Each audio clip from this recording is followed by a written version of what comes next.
இது சனிக்கிழமை சமையல் நேற்று எடுத்த வீடியோ தான். ஞாயிற்றுக்கிழமைனா சிக்கன் பிரியாணியோ மட்டன் பிரியாணியோ ஏதோ ஒரு பிரியாணி தான் கேட்பாங்க. இஞ்சி பூண்டு பேஸ்ட்டு வெங்காயத்தை அரைச்சா வேலை முடிஞ்சு ரொம்ப ரொம்ப ஈஸி.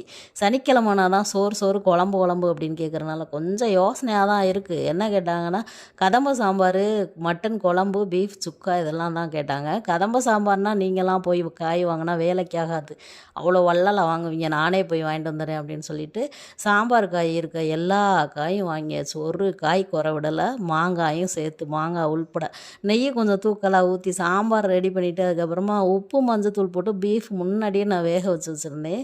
அது வந்துட்டு மிளகு சீரகத்தூள்லாம் தூக்கலாக போட்டு கருவேப்பிலை மல்லித்தலையும் கொஞ்சம் தூக்கலாக போட்டு பீஃப் சுக்கா சுட சுட சூப்பராக ரெடி பண்ணிட்டேன்.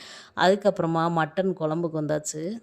மட்டன் குழம்புல வந்துட்டு இன்றைக்கி கொஞ்சம் உருளைக்கிழங்கு தூக்கலாக போட்டு வேணும் அப்படின்னா, பெரியவன் ஊர்லேருந்து வந்திருந்தான், அவனுக்கு மட்டன் குழம்புல போகிற உருளைக்கிழங்குனா ரொம்ப ரொம்ப பிடிக்கும். கொஞ்சம் உருளைக்கிழங்கு தூக்கலாக போடுமா அப்படின்னு சொன்னனால உருளைக்கிழங்கு போட்டு மட்டன் குழம்பு ரெடி பண்ணியாச்சு. இந்த சாம்பாருக்கு சைடிஷாக அப்பளமும் பண்ணியாச்சு. இதில் வந்துட்டு எது நல்லா இருந்துச்சு அப்படின்னு வந்துட்டு ஒன்றுக்கு ஒன்று பயங்கரமாக போட்டி போட்டுச்சு. மட்டன் குழம்பு வந்துட்டு சாம்பார் பீட் பண்ணிடுச்சு, அந்தளவுக்கு டேஸ்ட்டாக இருந்துச்சு. மதியானம் தடபுடலாக எல்லாம் செஞ்சு சாப்பிட்டுட்டு நைட்டுக்காக வந்துட்டு செகண்ட் ஷோ படத்துக்கு போயிட்டோம். மீண்டும் ஒரு வீடியோவில் பார்க்கலாம். டாட்டா.